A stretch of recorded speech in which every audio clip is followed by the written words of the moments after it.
सूत जी बोले, हे ऋषियों, वेद व्यास जी से देवर्षि नारद बोले, हे व्यास जी, हमने 4 श्लोक अपने पिता श्री ब्रह्मा जी से सुने हैं और पिताश्री को इन 4 श्लोकों का ज्ञान स्वयं नारायण ने कराया। इसलिए आप चारों श्लोकों का विस्तार करके परमेश्वर की महिमा का गुणगान लिखो। परमेश्वर की महिमा केवल मनुष्य योनि में रहने वाले जीव ही जान सकते हैं, पशु पक्षी नहीं जान सकते। जो जीव मनुष्य तन पाकर नारायण का भजन ध्यान करके भवसागर से पार उतर गया, उसी का जीवन सुफल है। जिसे इसका ज्ञान नहीं, वह 1,84 लाख योनियों के चक्र में पड़कर भटकता रहता है और अत्यंत दुख का भागी होते हुए मोक्ष से दूर पड़ा रहता है। पुनः वेद व्यास जी को 4 श्लोकों का अर्थ विस्तार से समझाते हुए नारद जी बोले, हे व्यास जी, तुमको चाहिए कि पहले परब्रह्म के चरणों का ध्यान करो। जब प्रभु का चमत्कारिक रूप तुम्हारे अंतःकरण हृदय में प्रविष्ट हो, तब उनकी कथा का वर्णन करना। इतना कहकर नारद जी वहाँ से श्रीमन नारायण नारायण की टेर करते हुए प्रस्थान कर गए। तब व्यास जी पवित्र नदी सरस्वती में जाकर स्नान किया और बद्रिकाश्रम में जाकर हरि के ध्यान में लीन हो गए। वहीं उनकी बंद आंखों ने एक ज्योतिपुंज देखा जो अत्यंत ही प्रकाशमान होकर उनके हृदय में समा गया। तब व्यास जी को सामर्थ्य प्राप्त हो गई। तत्पश्चात नारद जी द्वारा बताए गए 4 श्लोकों का विस्तार किया और श्रीमद् भागवत महापुराण का सृजन रचना किया और अपने पुत्र सुखदेव को सुनाया, जिसके पढ़ने एवं सुनने से सांसारी मोह बंधनों से छूटकर मनुष्य परम पद को प्राप्त होता है। श्री सुखदेव जी श्रीमद् भागवत की कथा अपने मुखारबिंद से राजा परीक्षित को सुनाते हुए बोले, हे राजन, कुरुक्षेत्र में 18 अक्षौहिणी सेनाएं कौरवों और पांडवों के पास इकट्ठी हुई एवं 18 दिन तक अति घमासान युद्ध हुआ। जिस समय भीमसेन से घायल होकर दुर्योधन रणक्षेत्र में पड़ा था, उसी समय द्रोण पुत्र अश्वत्थामा आकर दुर्योधन से बोला, हे मित्र, हम तुम दोनों बचपन से एक साथ खेले हैं। आज शत्रुओं ने तुम्हारी जो दुर्गति की है, उसे देखकर मैं सहन नहीं कर पा रहा हूँ। अतः तुम मुझे जो आज्ञा दो, मैं वही कार्य करूं। अश्वत्थामा के वचन सुनकर दुर्योधन बोला, हे बाल सखा, मुझे अपनी जांघ टूटने का उतना दुख नहीं हो रहा जितना दुख पांडवों के विजयी होने का है।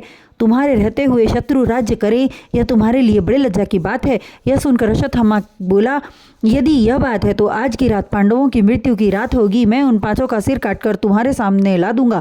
जबकि सोते मानव पर आक्रमण करना अशोभनीय है, फिर भी यह अनीतिपूर्ण कार्य मैं तुम्हारे लिए करूंगा। परंतु अश्वत्थामा के मन की बात सुदर्शन चक्रधारी जान गए और पांडवों के पास पहुंचकर बोले, तुम 5 भाई आज की रात अपना डेरा सरस्वती नदी के किनारे लगाओ, बाकी लोगों को यहीं पर रात्रि विश्राम करने दो। उसी रात अश्वत्थामा ने कृपाचार्य से सम्मति ली। यद्यपि कृपाचार्य ने उसे बहुत मना किया, समझाया कि यह अधर्म होगा, किंतु देवाधिदेव महादेव के वरदान के घमंड में चूर अश्वत्थामा न माना और एक प्रहर रात्रि बीत जाने पर पांडवों के खेमे जा पहुंचा। रुद्र स्तोत्र पढ़कर पांडवों के खेमे के चारों ओर आग लगा दी और शिविर के भीतर घुसकर पांडवों के धोखे में सोए हुए द्रौपदी के 5 पुत्रों का सिर काट लिया। जो रूप रंग में पूर्णतः पांडवों के समान थे, उनके मस्तकों को लाकर वह दुर्योधन के हाथों में देता हुआ बोला, लो मित्र, अपने शत्रुओं के कटे शीश को देखो, मैंने तुम्हें दिया हुआ अपना वचन पूरा किया। दुर्योधन अति प्रसन्न होकर उन मस्तकों को अपने हाथ में लेकर दबाने लगा। जिस मस्तक को अश्वत्थामा ने भीम का मस्तक कहकर दुर्योधन के हाथ में दिया था, उस समय दुर्योधन के प्रसन्नता की सीमा न रही, किंतु उस मस्तक को दबाने से उसे प्रतीत हुआ कि जैसे वह भीमसेन का मस्तक नहीं है। वह अश्वत्थामा से बोला, हे मित्र, भीमसेन का मस्तक कदापि ऐसा नहीं हो सकता जो मेरे दबाने से टूट जाए। निश्चित ही तुम्हें किसी प्रकार का धोखा हुआ है। तूने धोखे में पांडव पुत्रों को मारकर मेरे वंश को आगे बढ़ने से रोक दिया है। यह कहते हुए वह अति दुखी हो गया और उसी समय मृत्यु को प्राप्त हो गया कि उसकी जन्म कुंडली में वर्णित था। दुर्योधन की मृत्यु उसी समय होनी थी जब उसे किसी बात का अति हर्ष हो एवं तत्क्षण तुरंत उसे घोर विषाद दुख उत्पन्न हो। उधर द्रौपदी को जब ज्ञात हुआ कि उसके पुत्रों को अश्वत्थामा ने मारा है, तो अति करुण रोदन करती हुई बोली, जब तक अश्वत्थामा मारा नहीं जाएगा तब तक मैं अन्न और जल ग्रहण नहीं करूंगी। अर्जुन आदि को जब यह ज्ञात हुआ कि पांचाली ने कसम खा ली है, तो वे अत्यंत दुखी हुए। द्रौपदी बोली, हे आर्यपुत्र, मैंने यह सौगंध आपके बल पर खाई है, आप जो उचित समझें वही करें। द्रौपदी की बात सुनकर अर्जुन गंभीर स्वर में बोले, तुम धैर्य रखो, मैं अश्वत्थामा का सिर काटकर अभी लाता हूँ, तब तुम उसके मस्तक पर खड़ी होकर स्नान करना। और उन्होंने अपना गांडीव उठा लिया और श्री कृष्ण से प्रार्थना करते हुए बोले, हे केशव, आप द्रुत तेज गति से मेरे रथ को अश्वत्थामा के पास ले चलो। यह सुनकर बात प्रभु श्री कृष्ण जी रथ को लेकर अश्वत्थामा के पास पहुंचे। उन्हें देखकर अश्वत्थामा अपने प्राणों की रक्षा के लिए ब्रह्मा जी द्वारा प्रदान किए हुए ब्रह्मास्त्र को धनुष पर चढ़ाकर अर्जुन के ऊपर छोड़ दिया। ब्रह्मास्त्र के छूटते ही दशों दिशाएं अग्नि में मालूम होने लगी। समूचा ब्रह्मांड कंपायमान हो उठा।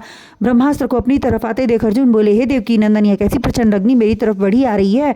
अर्जुन की बात सुनकर श्री कृष्ण जी बोले, ये ब्रह्मास्त्र है अर्जुन, जिसे अश्वत्थामा ने तुम पर चलाया है। तुम भी ब्रह्मास्त्र का प्रयोग करो जिससे यह प्रचंड अग्नि तुम तक न पहुंच सके।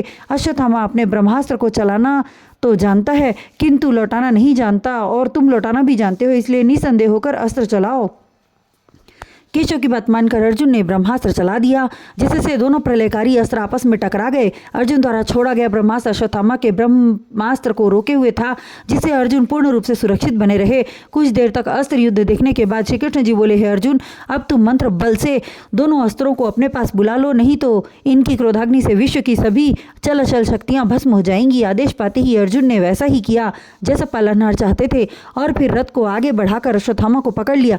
जिस समय अर्जुन ने अश्वत्थामा को पकड़ा, तत्क्षण उसके मन में विचार उभरा कि अश्वत्थामा ब्राह्मण है और साथ ही साथ गुरुपुत्र भी है, इसे मारना उचित नहीं है। अर्जुन के मन में उभरे विचार को जानकर परीक्षा लेने के लिए भगवान श्री कृष्ण जी बोले, हे अर्जुन, अश्वत्थामा ने अनीति से सोते हुए बालकों की हत्या की है, उनके मस्तक काट लिए हैं, अतः तुम भी इसका मस्तक काट लो। सूत जी ऋषियों को प्रभु लीला का वर्णन करते हुए बोले। उस समय अर्जुन ने कहा, हे कृपा निधान, आपका कथन अक्षरशः सत्य है, किंतु ब्राह्मण को मारना घोर धर्म होगा। इसका संहार न करके मैं इसे द्रौपदी के पास ले जा चलता हूँ, वह जैसा कहेगी वैसा ही करूंगा। अर्जुन की बात नंदलाल ने भी स्वीकार कर ली। तब अश्वत्थामा को कैदी बनाकर द्रौपदी के पास ले गए। अश्वत्थामा की दीन दशा देखकर द्रौपदी का नारी हृदय पिघल गया। वह श्री कृष्ण जी से बोली, हे प्रभु, आपने मेरी प्रतिज्ञा पूरी कर दी, अब इस ब्राह्मण की हत्या न करें तो उचित होगा, क्योंकि इसकी हत्या करने से मेरे पुत्र जीवित तो न होंगे, इसलिए आप इसे मुक्त कर दें। जिस तरह पुत्र वियोग में मैं दुख को पा रही हूँ, उसी तरह इसकी माता भी दुखी होगी। द्रौपदी की बात सुनकर धर्मराज युधिष्ठिर बोले, हे अनुज, द्रौपदी उचित ही कह रही है। अश्वत्थामा के वध से ब्रह्म हत्या का पाप लगेगा, किंतु भीमसेन को उन सभी की सलाह अच्छी न लगी। वे क्रोध में उफन कर बोले, हे अर्जुन, तुमने अश्वत्थामा को मारने का प्रण लिया था, क्या सोते हुए बालकों का सिर काटते समय अश्वत्थामा को अनीति का ध्यान न था? इसमें ब्राह्मणत्व न था? धर्म ग्रंथों में लिखा है, शरण में आए हुए मनुष्य, सोए हुए बालक और स्त्री को मारने वाले को कठोर से कठोर दंड देना राजाओं का धर्म है। अतः तुम अपने धर्म का पालन करो।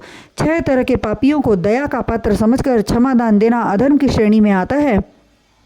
पहला वह जो आग लगाए, दूसरा वह जो गुरु की आज्ञा न माने, तीसरा वह जो ब्राह्मण होकर अधर्म करे, चौथा वह जो विष देकर किसी की हत्या करे, पांचवां वह जो मदिरा पान करे, और छठवां वह जो प्राणियों को मारकर अपने परिवार का भरण पोषण करे। इसलिए हे अनुज, तुम निश्चित रूप से अश्वत्थामा का वध कर डालो। धर्मशास्त्र में भी कहा गया है कि अपने बड़े भाई की बात सुनकर अर्जुन अति विनम्र होकर श्री कृष्ण भगवान से बोले, हे प्रभु, आपके विचार से क्या उचित है और क्या अनुचित है? तब श्री कृष्ण जी बोले, भीमसेन के कथन, युधिष्ठिर के आदेश और वेद शास्त्रों का ध्यान रखते हुए कोई ऐसा उपाय बतलाइए जिससे सबको प्रसन्नता प्राप्त हो और किसी मर्यादा का उल्लंघन भी न हो।